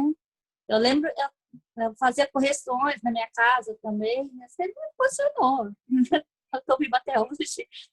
Mas é que depois que eu vim aqui para o Nordeste, depois que eu comecei também a estudar, fazer faculdade, doutorado, essas coisas, né? Então você vai para uma outra linha. Então acaba que eu deixei de estudar. E quando eu vim assim para o Nordeste, aí eu parei de aplicar porque faz tanto tempo que eu não uso mais, né, que eu até esqueci, assim, todos aqueles detalhes que tinha. E a vida agora está mais natural, né? Então, acho que naquela época que era mais artificial, funcionou bem. Hoje em dia, a natureza mesmo já é o meu baguá. Me diz uma coisa, tu teria chance, né, de preparar um materialzinho sobre o uso, como tu usava o baguá? Não é para um webinário, não, é para uma aula dessa. Quer dizer, eu abriria espaço para tu falar um pouco como é que tu fazia, apresentar um pouco essa coisa do baguá. Pode ser? Não é agora, você tem tempo para isso. E também não precisa me responder agora na frente de todo mundo, como se fosse uma medida de pressão. Você, no outro momento, responderia. E se pode, se não pode, tá? Beleza? Eu gostaria também de ouvir agora, sabe? A gente vai combinando. Tá. Eu gostaria de escutar um pouco também Paula. Paula está me ajudando muito. Renata também. Renata parece que não está mais, saiu ou aconteceu alguma coisa. Mas, Paula, tu tá aí, Paula. O que é que tu acha, Paula, dessas colocações que eu fiz em relação à zona -1 e à zona 0? Então, Roberto,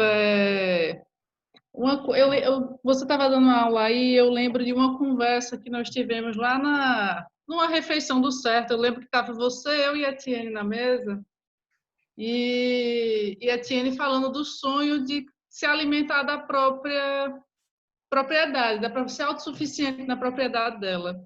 E uma coisa que você falou que me marcou muito naquele momento foi que a gente precisa rever muita coisa para ter essa sonhada autossuficiência. E a principal delas são os hábitos de consumo. Então, acho que nessa zona -1, eu venho de uma família de muitos privilégios, então, e eu ainda tenho muitos privilégios, e eu tenho reduzido o meu consumo, tentado minimizar meu consumo em diversos lugares. Isso choca minha família às vezes. E eu acho que nessa zona -1, eu acho que a gente precisa realmente repensar nossos consumos, nossos desejos, porque essa coisa da qualidade de vida, né? De nossos desejos, às vezes são tão absurdos, tão irrealizáveis, às vezes até não, mas eles não são necessários. E aí, quando a gente revê o que realmente nos faz feliz, o que nos alimenta e o que é possível para nos trazer saúde e tempo para usufruir da vida, enfim, é um pouco do que eu tenho pensado nesse meu momento quarentena pré-sítio. de como que às vezes a gente quer colocar um monte de coisa em prática, só que são os delírios de agora que não estamos na roça, né? na lida. Beleza. É isso. E Sara? Sara tá ali no iPhone de Sara. Cadê Sara? Será que Sara tá aí ou tá cuidando do bebê? Bom, Oi, professor. Ó, ela tá ali. Diz aí, Sara. Fala um pouquinho. O que é que tu achou disso? O que é que tu acha? É massa essas aulas. Esclarece bastante coisa. Muito bom. É sempre bom, sempre muito interessante. Eu não sei se foi hoje a loucura de começar um pouco mais cedo, que hoje tem tão pouca gente. Chegamos a 26 pessoas, 23, e depois caiu, estamos com 17 somente. Não sei se é por conta de internet ou se por acaso talvez o assunto de hoje não foi convidativo, estimulante, instigante, não sei, né? Mas é assim mesmo. Ou também por conta da quantidade de live, de webinário que tem, né? Que não é só do CERTA. Hoje a gente abre o celular, é incrível a quantidade de webinário sendo oferecido, né? Em tudo que é canto. Mas eu acho que é por aí, professor. Eu acho que é isso mesmo, é muita informação. Né? Muita, e às vezes não está dando nem tempo da gente processar. Né? Às vezes eu já estou até misturando algumas, sabe? Eu termino de assistir uma live agora e quando eu começo a processar aquilo, daqui a pouco tem que entrar em outra, aí a outra não tem muita coisa a ver com a anterior e eu termino ficando meio, sabe? Às vezes dá um nozão aí na cabeça, né? E termina que a gente fica quase sem tempo para outras coisas. Se você for seguir, assistir tudo que é enviado para você, você passa o dia todo só fazendo isso. Eu me desliguei um tempo de tudo, precisava dar um tempo para mim mesma, sabe? É muita coisa. Deixa eu perguntar agora para vocês. Veja, nós já estamos às 16 horas e 54 minutos, quer dizer, 5 horas da tarde. Nós começamos hoje às 3 horas, então já faz quase 2 horas que a gente está nesse bate-papo. Um de forma informal, logo no início, uma parte de apresentação e uma parte agora mais de interação. Né? Eu pergunto, vocês querem que eu continue ou vocês acham que para ficar pensando, porque quando for falar da próxima zona, que é a zona 1, a zona 1 ela já é muito mais pensada em termos de produção de comida para dentro de casa. Né? Então, tem alguns detalhes. Eu pergunto, a gente pararia hoje por aqui, né? Com certeza, nós vamos... Todos os princípios da permacultura eu vou trabalhar com vocês. Nem que eu tenha que fazer outra aula extra, ou 2 aulas extras, ou 3 aulas extras, mas vocês vão ter isso. Tá? Que tenha 5 pessoas assistindo, ou tenha 100 ou 200, eu estou me comprometendo em fazer isso. Beleza?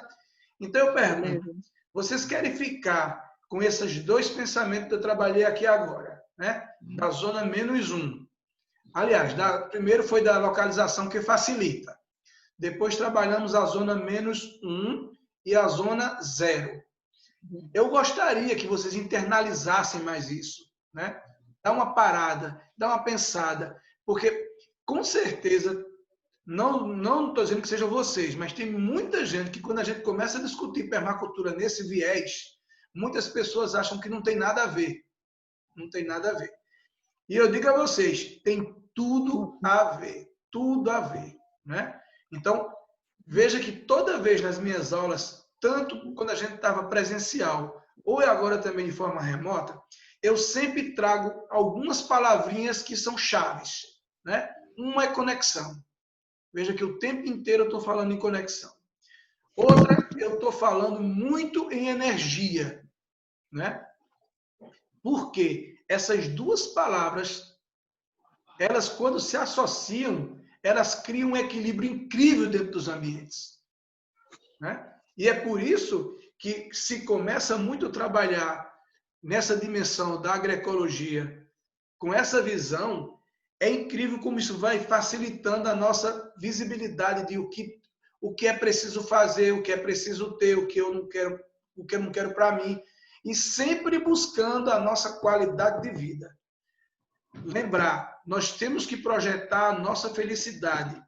E a agroecologia nos ajuda nesse desenho. Né? Aí eu viver bem, eu comer bem, o meu corpo está bem. Meu pé está doendo. Né? Eu estou com essa danada, essa chikungunya ainda, essa danada. Mas se eu for dar atenção só para a dor, eu ficar pensando nisso, daqui a pouco eu estou esmurecido. E eu não quero ficar desse jeito. Eu quero pensar que eu vou me alimentar melhor, eu vou ficar melhor, isso amanhã não vai acontecer. Né? Se eu não botar essas energias positivas para dentro de mim, daqui a pouco o cara está um cangaço. Está um cangaço. Eu me lembro que o pai da minha companheira, antes de falecer, ele tinha diabetes. Ele se cuidava, claro. Não muito, mas ele dizia o tempo inteiro, isso é conversa, rapaz, eu estou lá com diabetes, eu não estou não. Eu não estou não. Mas como a família estava fazendo pressão, ele se cuidava. Olha, ele morreu de outra coisa, mas de diabetes não foi não. Tá? Então, eu vou sugerir, é uma sugestão, que a gente pare por aqui, por mim eu fico, entende? Mas parar por aqui para poder a gente internalizar. E como hoje não temos a live do Certa, então, se vocês puderem relaxar mais um pouco, ou tiver um tempinho, se é que vê que pode, assistir a live da permacultura, que vai acontecer aí, né, com esses pensadores aí, talvez não vá nessa dimensão que eu estou falando, né? Porque eles vão falar de permacultura tupiniquim, quer dizer, a permacultura que está acontecendo aqui no Brasil, né? Porém com um foco australiano, porque o menino da Austrália também vai fazer essas intervenções. Então, eu acho que vai ser um momento rico, né? Vai ser um momento rico. Professor, essa live vai ser onde, professor? Eu vou passar. Você tem que se inscrever. Tem que se inscrever. Eu vou mandar no grupo, e vocês se inscrevem e é aprovado na hora. E, se não me engano, vai rolar pelo YouTube, uma coisa assim, né? Mas assim que eu terminar aqui a aula, eu vou postar na turma A, B, C e D, Ibimirim, e vou botar no grupo Caruaru, Canhotinho, Panelas e Bonito, beleza? Então, obrigado a todos. E na próxima semana, eu particularmente, gostaria de esclarecer o detalhe do método Keyline e Keypoint. Né? Como a gente localiza isso? Como é que a gente entende? E nas próximas aulas a gente volta para os princípios da permacultura, que eu estou me comprometendo que vocês vão ver todos. Beleza? Beleza, professor. Obrigado. Então, muito tchau para todos e eu vou postar o link agora. Tá? Obrigado. Um abraço, Roberto. Um abraço. Até mais para todos. Boa noite.